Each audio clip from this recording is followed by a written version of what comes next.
हाय। यह मेरी पहली स्टोरी है, इसीलिए मुझसे कोई गलती हो जाए तो मुझे माफ़ कर देना। मैं एक सरदारनी हूँ गुड़गांव से। आप सब जानते हैं कि सरदारनी लड़कियाँ कितने झटके की तरह होती हैं। मैं भी कुछ वैसी ही हूँ। जो भी मुझे देखता था बहक जाते थे। कहना कुछ और होता है, बोलते कुछ और जाते हैं।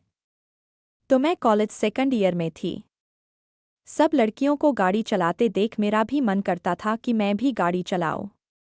मैंने पापा जी से बहुत जिद की कि गर्मी की छुट्टी में मुझे भी कार सीखनी है। तो अगले दिन सुबह ही घर के पास के एक गाड़ी और ड्राइवर आ गए। जब ड्राइवर था कोई 24-25 साल का, मैं पहली बार उनको देख के अंदर से बिजली की तरह तेज हो रही थी। तो सुबह को सूरज अच्छा दिख रहा था। मौसम भी काफ़ी ठंडा था। और ड्राइविंग भैया भी आ गए थे। तो मैं भी सज धज के अपनी रेड शॉर्ट्स और वाइट स्लीवलेस टॉप पहन के घर से बाहर चली गई। वह तो पहले मुझे देखता ही रह गया। मैंने कहा, क्या हुआ भैया, चलना नहीं है क्या? वह थोड़ा घबरा गया। फिर गाड़ी से बाहर आया और मुझे गाड़ी के बारे में समझाने लगा। फिर हम राइड पर निकले। पहले दिन उसने मुझे व्हील बैलेंस करना सिखाया। मुझे महसूस हुआ कि वह कुछ ज़्यादा ही हल्के से मेरे को छूने की कोशिश कर रहा था। मैंने भी सोचा कोई बात नहीं, इतना तो होता ही है। रोज़ क्लास चलने लगी। कभी कभी वह घर गियर करने के बहाने मेरी बहुत तारीफ करता। उनकी तारीफ सुनके मैं बहुत शर्मा जाती हूँ और उनके आंखों में नहीं देख पाती, बस स्माइल करके जाती हूँ। और एक दिन उसने मुझे डेट पे चलने के लिए पूछा। मैं सुन के डर गई थी और बिना जवाब दिए मैं जाने वाली थी कि तभी हाथ को पकड़ लिया मेरा। फिर मैं उनको आंखों में देखने लगी और तभी मेरा ध्यान पहली बार उनके अंदर से उसका उभार देखा। मैं बोली, मुझे जाना है जल्दी। वो बोले, मैं तुमसे प्यार करता हूँ। तुम्हें देख के दिल धड़का है। मैं ये सुन के मैं चुप हो गई, समझ ही नहीं आ रहा था क्या बोलूं। फिर मैं हाथ हटा के गई उनको बिना देखे। फिर दूसरे दिन मुझे जाना था और सोच रही थी आज मैं भी दिल की सच्चाई बता ही दूं कि मुझे भी प्यार हो गया है उनसे। लेकिन अंदर से हिम्मत ही नहीं है बोलने की। तो सोचते सोचते वक्त निकल गया। तो एक दिन भैया गाड़ी चलाते हुए बाहर हाईवे पर थोड़ा जंगल की तरफ चले। उसने एक सुनसान जगह जाकर झटके से हैंड ब्रेक खींच दी। गाड़ी थोड़ी मिसबैलेंस हो गई और मैं अचानक से उसकी ओर जाकर गिर गई और मेरा हाथ उसकी औजार के पास जाकर लगा। मुझे महसूस हो गया था। मैं समझ गई थी और आज यह कुछ करेगा। मैंने अपने आप को संभाला और जोर से चिल्लाई, क्या कर रहे हैं भैया? तुमने ऐसी जगह पर गाड़ी क्यों रोकी? वह मुस्कुराया और बोला, या पे कोई भी नहीं देखेगा हमको। मैं शौक हो गई थी, जैसे मेरे पैर जमीन से फिसल होने वाली थी। मैं उनके चेहरे को देख रही थी, बहुत लाल हो गया था। जैसे दिल की बात बोलने वाले हो, लेकिन वो डर रहे थे बोलने में। मैं समझ गई थी।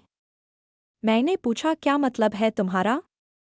वो बोला, देखो जी, मैंने जब तुमको पहली बार देखा ऐसे लगा जैसे सुकून की नींद आएगी रात को। और जब मैं रात को सोता हूँ तो सपने में भी तुमको देखता हूँ।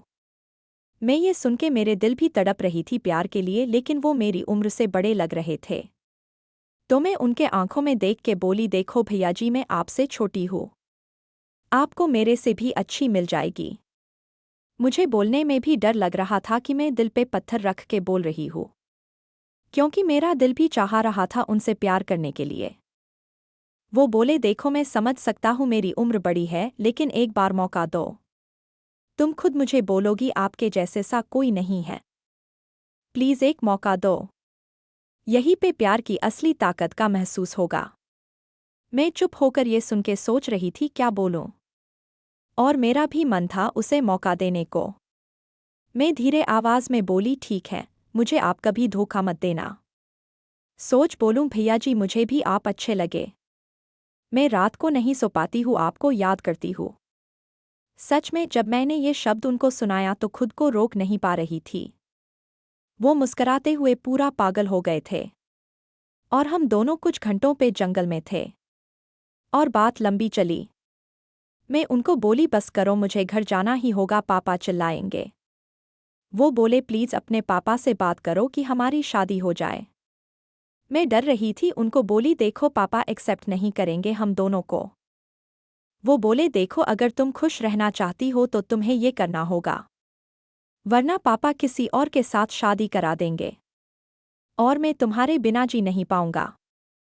उसके चेहरे से मैं समझ रही थी कि उनके दिल में मेरे लिए काफ़ी गहरा प्यार है। मैं मान गई और बोली ठीक है, मैं कोशिश करूंगी। फिर वो गाड़ी लिए और मुझे घर पे छोड़ के आए। मुझे देख पापा बोले क्या है, इतना लेट क्यों कर दिया आने में? मैं बोली सारी पापा मुझे गाड़ी सीखने में लेट हो रही हैं। मेरे पापा कुछ सोचने लगे, शायद उनको शक हो रहा था। वो बोले ठीक है चलो अंदर जाओ और खाना खा लो। फिर टेबल पे पापा और मैं खाना खा रहे थे। मम्मी बहुत पहले गुजर गई थी क्योंकि पापा ने उन्हें धोखा दिया था। और पापा मुझे देखने लगे, मैं बार बार अपनी नज़र नीचे झुकाकर देख रही थी। मैं चुप ही होके खाना खा रही थी, पूछने में डर रहा था कि कैसे कहूँ कि मैं उसे प्यार करने लगी हूँ। फिर पापा पूछे अच्छा बताओ ये आदमी तुमको कैसे सिखा रहा है? मैं बोली अच्छा ही सिखा रहा है पापा। पापा बोले तो इतना लेट क्यों आती हो तुम? लोग जल्दी सीख जाते हैं, तुम हो या टाइम लगा रही हो? कुछ गलत तो नहीं कर रही हूँ तुम? पापा गुस्से में हो गए थे। मैं उनके चेहरे को देख डर गई थी। मैं डर के बोली नहीं नहीं पापा जी, मैं फ्रेंड के घर गई थी। फिर मैं भैया जी के साथ गई थी। पापा का गुस्सा शांत होने लगा और वो मुझे कहने लगे ये आदमी मेरा नौकर है, ये हर काम करता है मेरा, इसलिए मैंने इसे गाड़ी सिखाने के लिए बोला कि मेरी बेटी को सिखा दो। मैं शौक हो गई थी, मुझे यकीन ही नहीं आ रहा था कि मेरे पापा के नौकर है जिसे मैंने बेवकूफ़ की तरह प्यार किया। इतने देर से वक्त बिताया मैंने जंगल में और उसने मुझे सच नहीं बताया। मेरे अंदर से गुस्सा निकल रहा था और ऐसे लग रहा था जैसे खाना बाहर निकल जाएगा। मैं खुद को थप्पड़ लगा लगा रही थी। फिर मैं अपने रूम में गई और उसके बारे में सोचने लगी। मुझे नौकर वाली बात नहीं बताई, लेकिन फिर भी मैंने जब वो वक्त बिताया तब वो सोच के अंदर से बिजली की तरह लग रहा था और मैं सो गई उसके बारे में सोच सोच के। फिर मॉर्निंग में जब मैं उठी और मैं बाहर खड़ी थी कि भैया जी आए तो मैं आज उनको सबक बताऊंगी, लेकिन मैं बाहर खड़ी खड़ी होके इंतज़ार कर रही थी कि अचानक पापा बाहर आए और बोले बेटी वो आज के बाद नहीं आएंगे। ड्राइविंग भैया उनका फ़ोन आया था, बोला उनकी शादी होने वाली है और वो अपने गांव में काम करेंगे। मेरा काम उसने छोड़ दिया है।